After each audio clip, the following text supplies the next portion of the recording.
Это актуальное интервью в студии Петр Васильев. Здравствуйте. На этой неделе по всей Якутии прошли мероприятия по гражданской обороне. Многие из нас, вне зависимости от вида деятельности и работы, были вовлечены в эти мероприятия.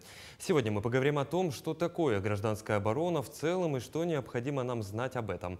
Наш гость в студии Денис Веснин, заместитель начальника управления гражданской обороны и защиты населения и территории от чрезвычайных ситуаций. Денис Алексеевич, здравствуйте. Здравствуйте. Ну, давайте начнем с понятийного аппарата. Что такое гражданская оборона и какая история у данного направления? Здравствуйте еще раз, уважаемые телезрители. Ну, хотел бы начать, наверное, все-таки с истории. Значит, когда гражданская оборона вообще у нас началась?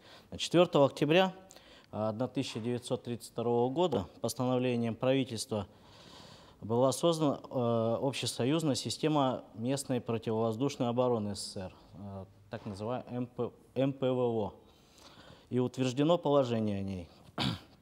Именно с этого времени и началось создание системы гражданской обороны страны. В 1961 году МПВО была преобразована в гражданскую оборону ГО СССР. В это время были разработаны теоретические основы защиты населения, и на территории всей страны осуществлялся комплекс санитарно-гигиенических, противоэпидемиологических и других специальных мероприятий. Ну, это вот мы с вами поговорили про историю, да. Денис Алексеевич, а само по себе гражданская оборона. В соответствии с федеральным законом номер 28 от 1998 года о гражданской обороне, гражданская оборона – это система мероприятий по подготовке к защите и защите населения, материальных и культурных ценностей на территории Российской Федерации, от опасностей, а также чрезвычайных ситуаций природного и техногенного характера.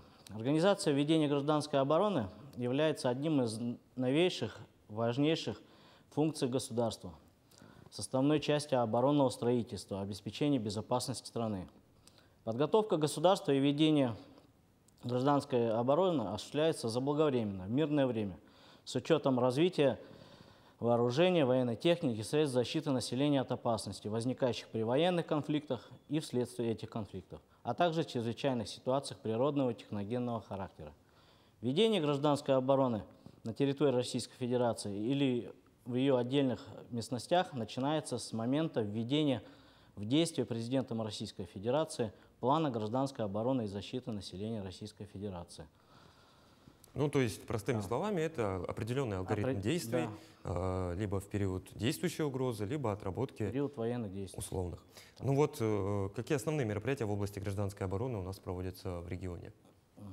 Ну, значит, основными задачами все-таки в области гражданской обороны является это подготовка населения в области гражданской обороны.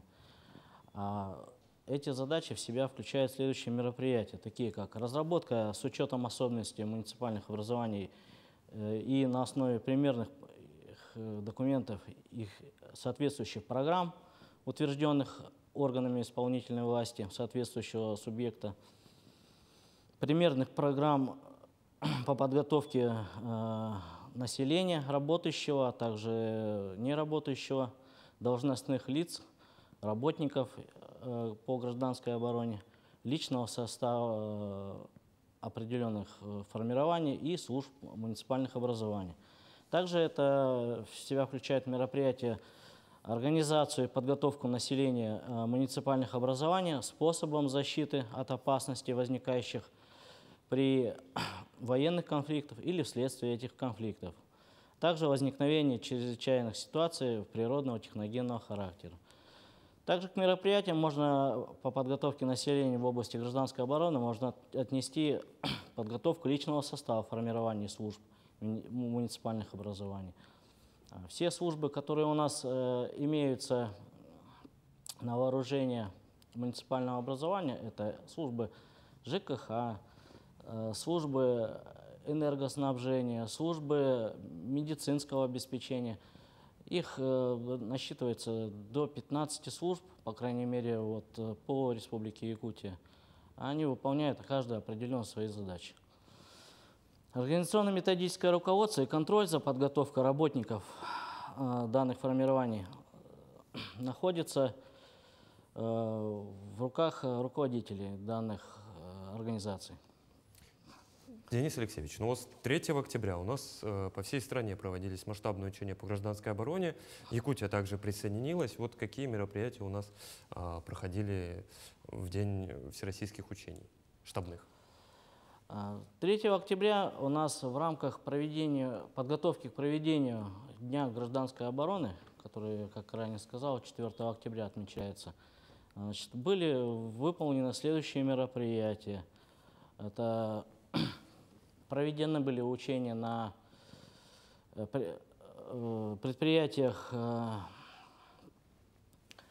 экономического характера, медицинского, продовольственного. Значит, к выполнению мероприятий в ходе штабной тренировки были привлечены 34 территориальных органа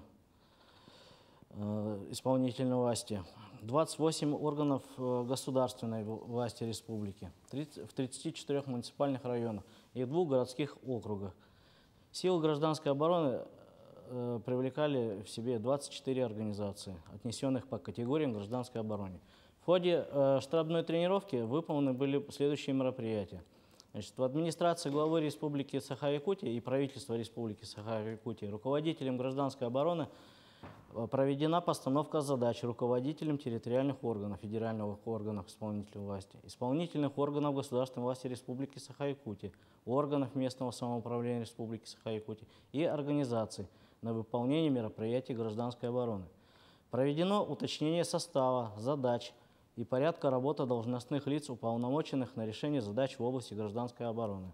С получением соответствующих сигналов в рамках проведения практических мероприятий с руководителями гражданской обороны и должностными лицами, уполномоченными на решение задач в области гражданской работы, по организации выполнения мероприятий по гражданской обороне проведены следующие занятия по отработке вопросов готовности к проведению общей эвакуации, в частности, применению пассажирских автотранспортных средств и проведение эвакуационных мероприятий. По работе сборного эвакуационного пункта и эвакуации работающего персонала организации, отнесенного в установленном порядке значит, категории по гражданской обороне.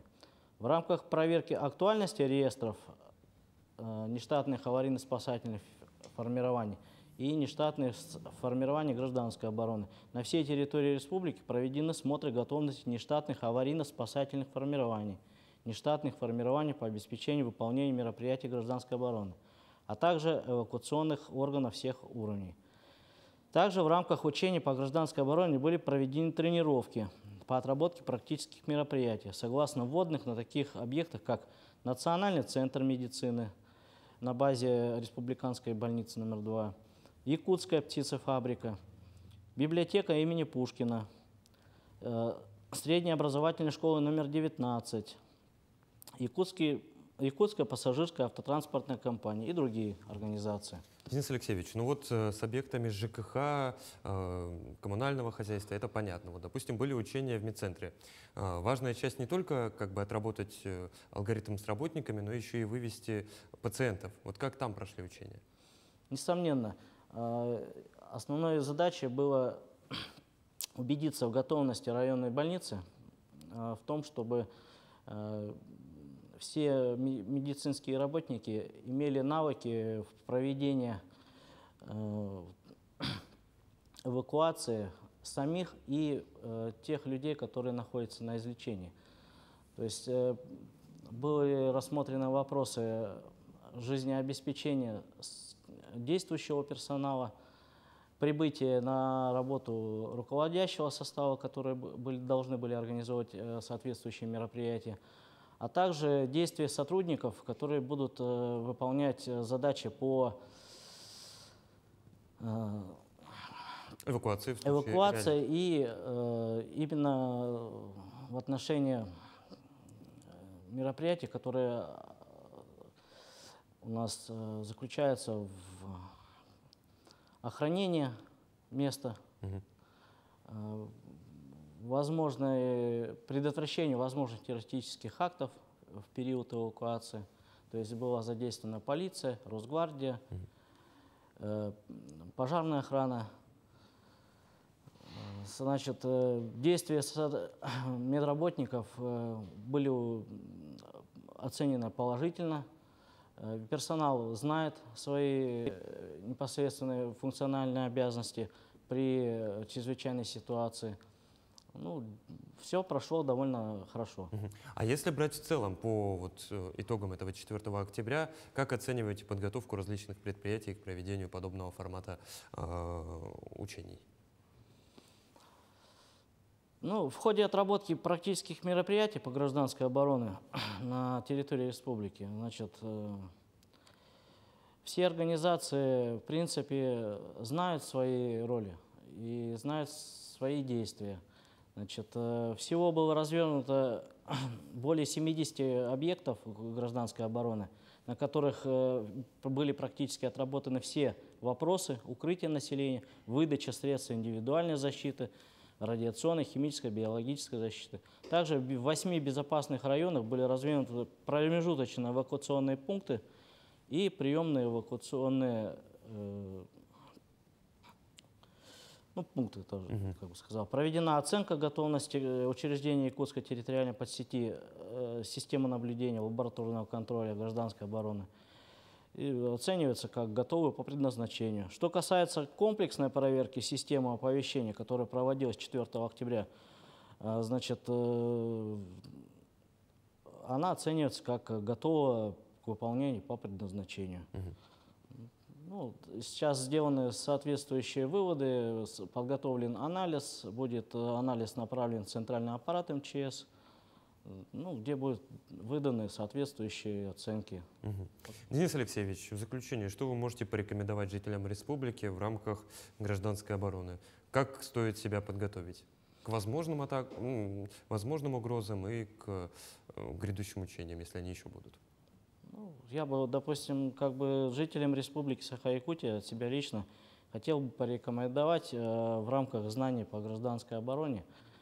В первую очередь, сейчас мы живем в век современных технологий, поэтому принять на вооружение, у каждого есть свой мобильный телефон с определенной функцией, значит, установить приложение МЧС России, которое разработано специальными информационно-аналитическими центрами МЧС России. Оно доступно и бесплатно для скачивания в онлайн-магазинах Play Market, App Store. Это приложение может помочь сориентироваться и мгновенно найти информацию о бездействиях в случаях чрезвычайной ситуации.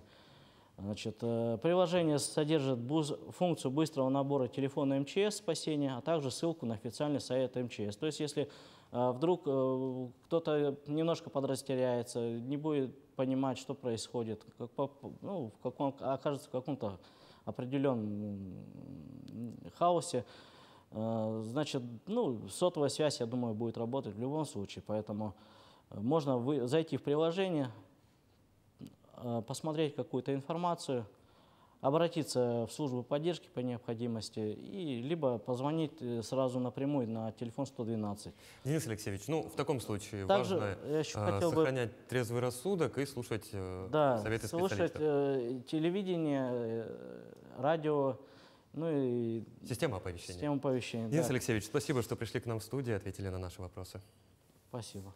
Я напомню, это было актуальное интервью. До новых встреч.